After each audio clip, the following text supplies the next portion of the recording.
Hi guys, I'm Ryan Newsman and welcome to my fly tying channel.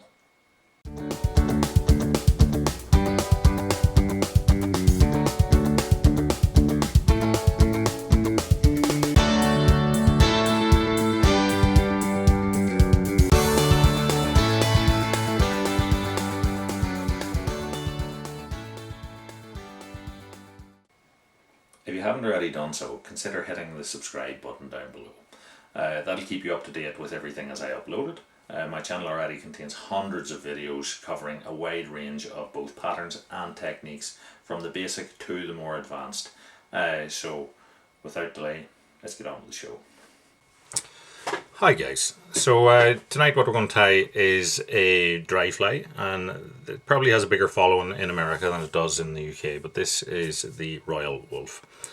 So we have here a standard down-eyed dry fly hook. This one happens to be a Camazan B170, and here we're tying it in a size 10 because it's easier to tie for videos in slightly larger sizes, but this can be tied as small or as big as you choose. So I'm going to use here a 6/0 black thread, and I'm going to attach that just back from the eye, and as you can see I'm holding up my tying thread here at an angle, because what it'll do is as I wrap up onto it here, it will slide my wraps down along itself to its own base, and that helps you to get a good even thread base. So at this point, what you can do is, just for a little bit of durability to your fly, is to just add a little bit of clear varnish or cement or whatever you want to call it, and just soak those wraps in it. So I'm going to tie on the wing first. So for the wing here, what we're going to use is a section of white calf hair. So you can use calf tail, but calf body hair tends to be a sort of a uniform type length. So we'll cut a bunch of that off. I'm just going to pull out the soft short rubbish from the bottom of it and then swap that round. So these ends are not tamped up. If you really want a square type wing, what you do is add this now to a hair stacker, but I find that a little bit unnatural, so I'm just transferring this around my hands. I'm going to pluck out any of the really long fibers that sort of seem out of place, and I'm going to take my tying thread back up to a point around about 3/4 the way along the tying. So if we go for wings that are about a body length, that means that we're going to go around about here. I'm just rolling it up onto the top before I start to tighten down and wind backwards. So now I'll take my butt ends here, and I'm going to hold them slightly up at an angle, and I'm going to come in with my scissors fairly flat, and that will allow me to cut this off at an angle, and that'll help me to taper my underbody. So, but before I wrap that in, again, for added durability, I'm just going to put a little bit of clear varnish onto those cut ends, and then wrap back over that, and you can see the varnish is sort of bulging through the tie-in, and that'll secure all that down. But what it'll also do is help to prevent your hook from rusting, because hairs tend to absorb water down them, and I find that putting a little bit of varnish in on your tie-ins helps to prevent that. So now we have this wing tied in on top. So what I'm going to do now is pull it back, and I'm going to put on several wraps in front of it here just to make it stand up a little bit for us. And now what we want to do is divide that wing into two. So I'm just going to roughly by hand and by eye separate that over, and when I'm happy with it, I'll put a wrap through the middle of it. So now you can see we have it divided into the two bunches. So now I'll pull this bunch back, and I'm going to figure of 8 wrap through the wings. So now we have them divided. So you can now choose what way they sit. So you can leave them like that if you want them fairly flat out. If you want to make them more defined, what we can now do is to wrap around the base of the bunch. So we now have a wrap around this like a post, and then if we go to the other one, 2 wraps around it. Now that can be quite frustrating, it does like to slip off, but once they're in place I can then sort of change how upright or pull them down flat, how flat they lie. And when I get them to the position that I'm happy with, what I'll do then is to take a needle and my varnish again, and I'm just going to put a little bit of clear varnish just into that center portion and leave that to sit for a minute until it sets itself in place.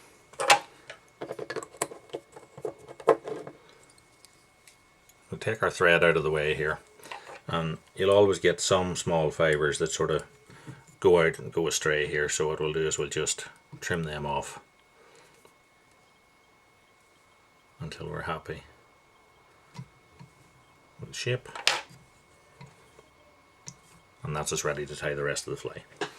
So for the tail of this I'm going to use moose hair. So I'm going to take a bunch of moose here, so there might be 10 to 12 fibres here. So when we cut that off, you can see they're all different lengths. So I'm going to take a hair stacker here and add the bunch into it, tips first,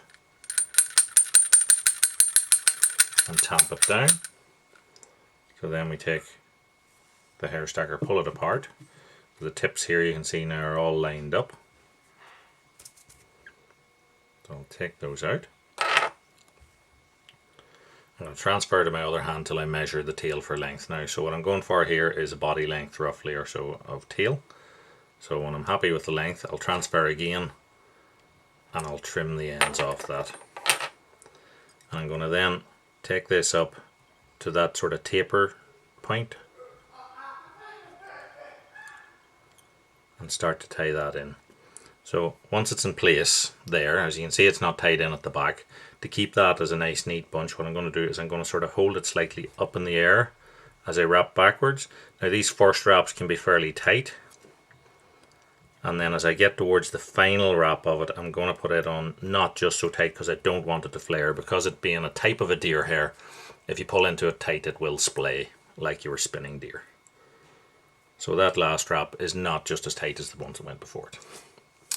Okay, so the main features of the Royal Wulff, or what distinguishes it, is obviously our white wings, and then we have the 3-part body. So we have the peacock butt, a red floss section, and then another peacock band. So I'm going to use a peacock herl here.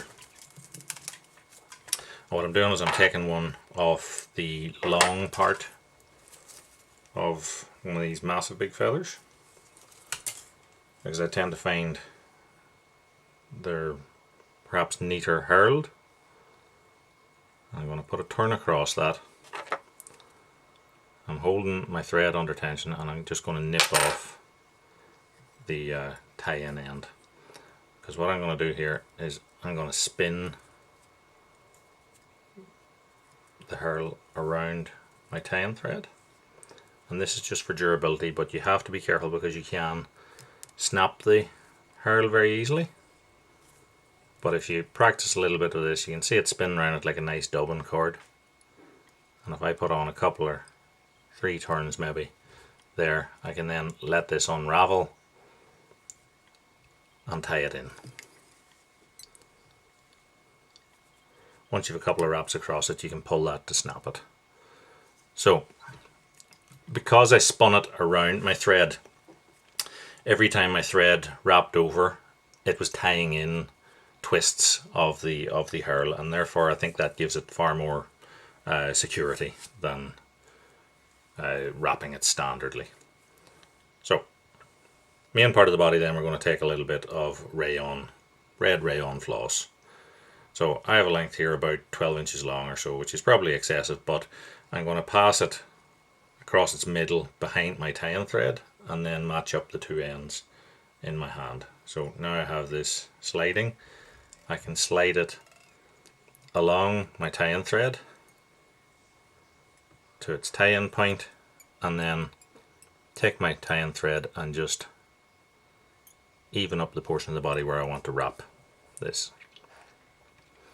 Once that's in place, I now start to wind. Because I have two strands here, you can see they've divided slightly, so one will lead the other one. So as I travel forward, the back strand is overwrapping the previous wrap of the forward strand, so I'm always getting two layers. And what this does is it tends to self-level itself and make a nice, neat, level body. Once we come to the front, we tie across it. I'm just going to pull it between the wings there just to wrap over by 2 or 3 wraps, and then trim it off nice and neat.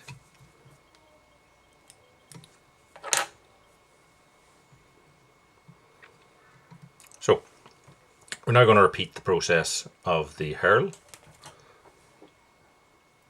I'm going to take a herl here,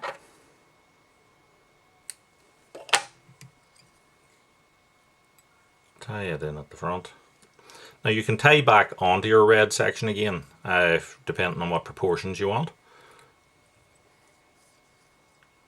So I've just wrapped slightly back onto the red again, and then I'm going to start to spin this herl. Now once you get it started, take a wrap. That first wrap will catch it, make it more secure, and allow you then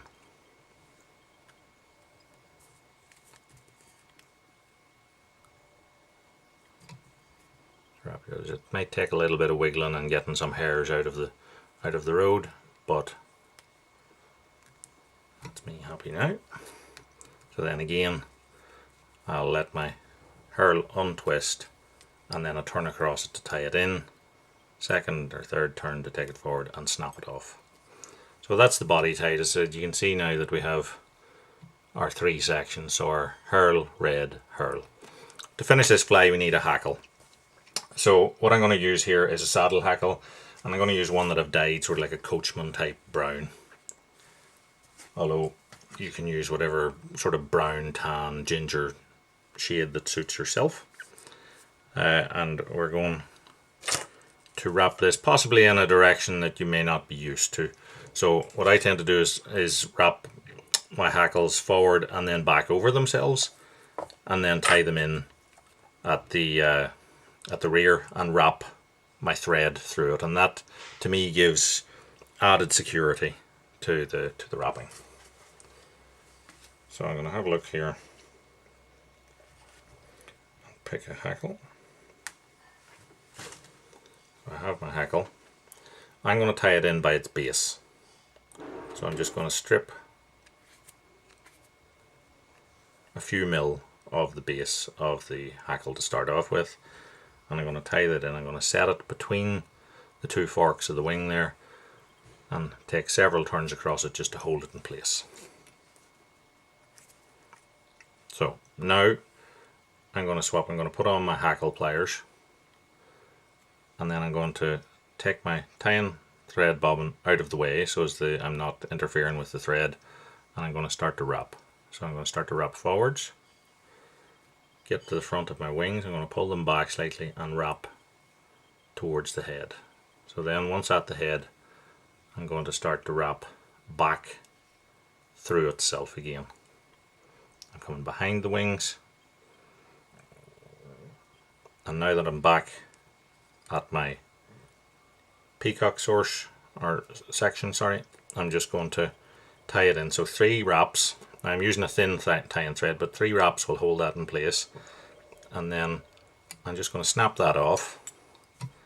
And now you can see I'm winding through my hackle, but I'm wiggling my bobbin as I go, and that prevents it from tying down any fibers. Pull the wings back and then advance beyond them, and the same thing, wiggle, wiggle, wiggle as you wrap through it. And once I get to the front, I'm just going to pull all back so that I can create my head. So now I take my tie-in thread in front of the hackle, several turns to create a head. Because I'm not tying anything in there as you would with your standard dry fly hackling technique, then I don't get unsightly cutoffs, and my head can be my head can literally be 1 or 2 turns if I want to. Now, I don't use a whip finish tool, but at this point you finish your fly off with whatever whip method that you use. I use my hands and then trim. So to finish our fly, all we need to do is secure it with a little bit of varnish. So I'm going to take my bodkin here, my clear varnish, pull all the hackles back, and then get a little bit of varnish onto the head. Pull all out to position. And that is our Royal Wulff tied. So hopefully you like what you see. If you did, give us a like, subscribe, tell your friends. There'll be a lot more flies to come in this sort of series of American style flies from myself. So until next time, tight lines, and thanks for watching.